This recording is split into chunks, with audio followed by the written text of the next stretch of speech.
Степан Устинов вот уже почти 20 лет занимается керамическим производством. Гидролог по образованию, художник по натуре. Идею бизнеса подсказала местная природа – месторождение глины. Так, в конце 90-х житель села Булугур вместе со всей страной пересел на капиталистические рельсы. Денег не было, зарплаты не было. Вот я решил что-то найти, какое-то производство к старости, к выходу к пенсии, чтобы у меня свое собственное дело было. Когда я начинал, мы не знали, как все это делается. Вообще глаза я и не видел. По телевизору, может, иногда один раз, два раза видел, наверное. 2 года бизнесмен Устинов потратил на освоение навыков и поиск оборудования. Сегодня Степан Прокопьевич часами может рассказывать про способ шликерного литья и о том, как правильно выбирать муфельные печи для нагрева материала. Ну вот, например, вот такой посуды примерно где-то не менее 10 дней от черана. Потому что его надо постепенно сушить. Если не высушить очень хорошо, то она, если печка поставить, она сразу треснет. Сейчас я больше в роли наставника и идейного вдохновителя, рассказывает Степан Прокопьевич. Делами руководит сын. Семейный подряд выпускает больше 30 разновидностей посуды и сувениров в национальном стиле. Каждая продукция имеет фирменный знак «Булугур». Цены у амгинских предпринимателей в 1,5–2 раза дешевле, чем у конкурентов, хотя затраты внушительны. За свет очень много, дорого тариф. За 9 рублей 20 копеек самый высокий тариф, как индивидуальный предприниматель. Я даже больше плачу денег на свет, чем это промышленное предприятие. В этом месте выпускают менее художественную, но не менее востребованную продукцию. Небольшой завод по производству шлакоблоков в Амге. Предприятие Николая Алексеева начало работу в 2014 году. Заказы есть. Найти 2 договора на 24-квартирный дом, а на 32-квартирный. Компания Николая – одна из главных поставщиков стройматериалов в районе. В планах начать производство бетона. Скромный и немногословный. Про таких, как предприниматель Алексеев, обычно говорят настоящий мужик. Надо работать так, чтобы деньги бегали за вами, а не вы за деньгами бегали.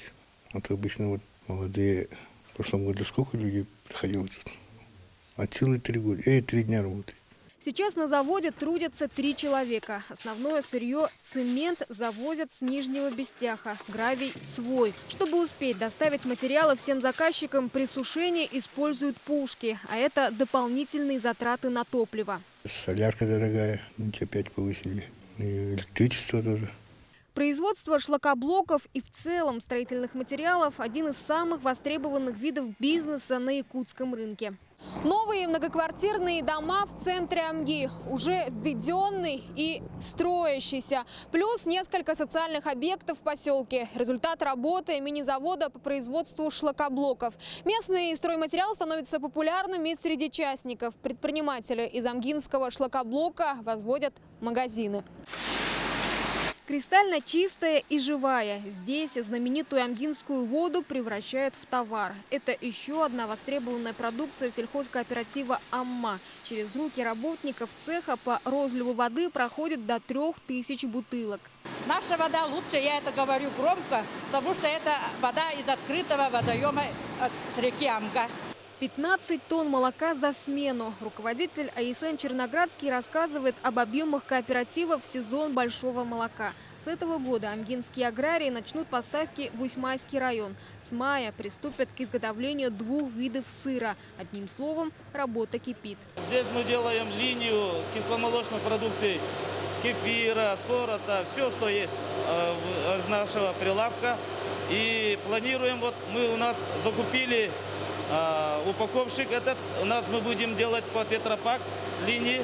Пока приобретение не задействовали. Причина опять та же электроэнергия. К примеру, зимой за 1 месяц сельхозпредприятия тратят на это 700 тысяч рублей. Местные жители поддерживают рублем своих товаропроизводителей. За молочной и мясной продукцией здесь выстраиваются очереди. Говядина, конина, свинина и жеребятина. В сельхозкооперативе перерабатывают десятки тонн местного мяса. Наличие специального подвала позволяет дольше хранить сырье. Планируем работу с рестораторами Казахстана. Подписали переменный договор, соглашение на 3 тонны пока. мясо жеребятина. Потом уже должны циклично каждый год сдавать им. Развитие местного производства – новая политика страны и региона. В Якутии увеличить их количество должны бизнес-инкубаторы, работающие по принципу «идея, бизнес-инкубатор, бизнес». В республике такие структуры действуют в 16 районах. До конца года к ним прибавятся еще 3. Тенденция не только у нас в Якутии, это и в России, и общемировая, когда люди хотят потреблять свое. Более того, в Якутии же мы производим экологически чистую продукцию, которая потребляется населением.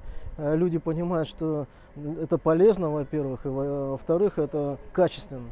В якутской житнице, как принято называть Амгу, формула «все свое местное» приживается. Безусловно, в этом сыграли роль удобная транспортная схема, близость к центру и особенности природы. Но все же главная причина – это люди, желающие работать.